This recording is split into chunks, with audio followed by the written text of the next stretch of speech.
വന്ന് വണ്ടി കയറ. ഒരുത്തനെ അടിച്ച് പരുവത്തിലാക്കി നിന്നെയൊക്കെ. സർ, അടിച്ചില്ല സാറേ, അടിക്കാൻ ആലോചിച്ചതേയുള്ളൂ. നീലകണ്ഠൻ സാർ.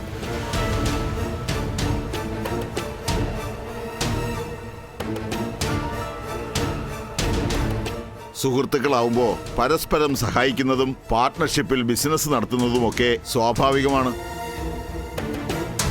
പക്ഷേ എന്തെങ്കിലും അഭിപ്രായ വ്യത്യാസം ഉണ്ടാവുമ്പോ ഒരാൾ മറ്റൊരാളുടെ വീട്ടിൽ മദ്യപിച്ചുകൊണ്ട് ചെല്ലുന്നതും വീട്ടുകാരെ മുഴുവൻ ചീത്ത വിളിക്കുന്നതും അധിക്ഷേപിക്കുന്നതും നല്ല സംസ്കാരമുള്ള സൗഹൃദങ്ങളുടെ ലക്ഷണമല്ല. ഇന്നലെ രാത്രി അലക്സി ഇവിടെ വന്ന് കാണിച്ചതും ആ സംസ്കാരമില്ലായ്മയാണ്. മാഷിന് എന്നെ ഓർമ്മയുണ്ടോ? UP സ്കൂളിൽ വെച്ച് മാഷ് എന്നെ പഠിപ്പിച്ചിട്ടുണ്ട്. അവിടുന്നാണ് HM ആയിട്ട് റിട്ടയർ ചെയ്തത്. എന്താ പേര്? മാത്യൂസ്. മാത്യൂസ്. അവിടെ മാങ്കോയിക്കൽ വീട്ടിലേതാ. ഓ, മാത്യൂസ്, മാങ്കോയിക്കൽ സേവ്യറുടെ മകൻ. അതെ മാഷേ. മാഷ് HM ആയിരിക്കുമ്പോഴാണ് ജില്ലാ വോളിബോളിൽ നമ്മുടെ സ്കൂൾ വിൻ ചെയ്തത്. ഞാനായിരുന്നു ടീം ക്യാപ്റ്റൻ. ഓർമ്മയുണ്ട്, ഓർമ്മയുണ്ട്. അന്നേ മിടുക്കനായിരുന്നു താൻ. ഇന്നിപ്പോ പഠിച്ചു വലിയ ഇൻസ്പെക്ടറായി അല്ലേ? അതെ മാഷേ. ഞാൻ അറിഞ്ഞില്ല ഇത് മാഷിന്റെ വീടാണെന്ന്. വിനയചന്ദ്രൻ മാഷിന്റെ. എന്റെ മൂത്ത മകൻ മാധവൻകുട്ടിയുടെ മകനാണ് വിനയൻ. ഓ, ഇവനാണ് ഈ വീട് നയിക്കുന്നത്. സോറി മാഷേ. ആക്ച്വലി വിനയചന്ദ്രനെ കസ്റ്റഡിയിലെടുത്ത് നന്നായി കൈകാര്യം ചെയ്യാനാ മുകളിൽ നിന്നുള്ള ഓർഡർ. അലക്സി തന്നിരിക്കുന്ന കേസ് ഇത്തിരി ഗൗരവമുള്ളതാ.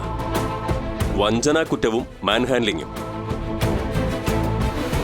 വിനയചന്ദ്രൻ 70 ലക്ഷം രൂപ വാങ്ങി ഇതുവരെ തിരികെ കൊടുത്തിട്ടില്ലെന്നാണ് കംപ്ലൈന്റ്. അതിനുള്ള തെളിവുകളും അയാളുടെ കയ്യിലുണ്ട്.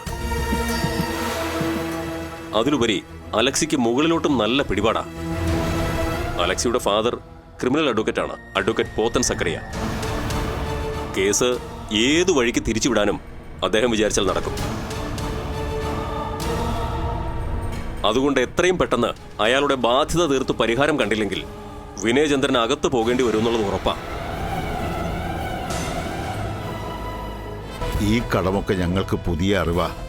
ഇപ്പൊ ഇവനെ കൊണ്ടുപോയാൽ അതെനിക്ക് മാറ്റിത്തരാൻ പറ്റും.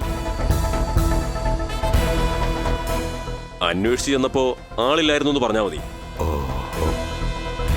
പക്ഷേ പെട്ടെന്ന് തന്നെ അയാളുടെ 70 ലക്ഷവും അതിന്റെ ബാങ്ക് ഇൻട്രസ്റ്റും കൊടുത്ത് സെറ്റിൽ ചെയ്തില്ലെങ്കിൽ പണി പാടും.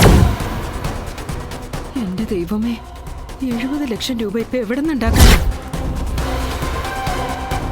ഇവനോടുള്ള വൈരാഗ്യം തീർക്കാൻ അവൻ ചെയ്ത പണിയാ ഇത്. ഇത്രയും വലിയ സംഖ്യ ഇവൻ ഉടൻ ഉണ്ടാക്കാൻ കഴിയില്ല എന്ന് അറിഞ്ഞുകൊണ്ട് അവൻ ചെയ്ത വേലത്തരം. എന്തു വേലത്തരമായാലും അലക്സി നല്ല ഹോംവർക്ക് ചെയ്തിട്ടാ ഇറങ്ങിയതെന്ന് വേണം കരുതാൻ. അല്ലെങ്കിൽ ഇന്നലെ രാത്രി തന്നെ ഹോസ്പിറ്റലിൽ പോയി ഒരു രേഖ ഉണ്ടാക്കില്ലായിരുന്നു. അതുകൊണ്ട് ഉടൻ എങ്ങനെയെങ്കിലും ആ കാശ് സംഘടിപ്പിച്ച് തിരിച്ചു കൊടുക്കണം. അല്ലെങ്കിൽ ചിലപ്പോ എനിക്ക് കൈവിലങ്ങുമായി വീണ്ടും വരേണ്ടി വരും. അതിന് ഒരിടവരുത്തരുത്. ശരി.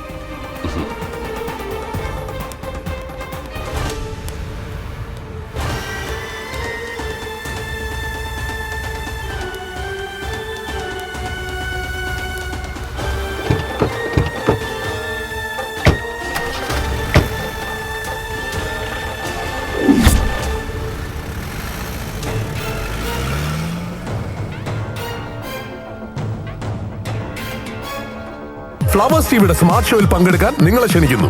ഉടൻ തന്നെ ഈ നമ്പറിലേക്ക് വിളിക്കുക. 7593829838. ഫ്ലവേഴ്സ് സ്മാർട്ട് ഷോ ഉടൻ വരുന്നു ഫ്ലവേഴ്സ്.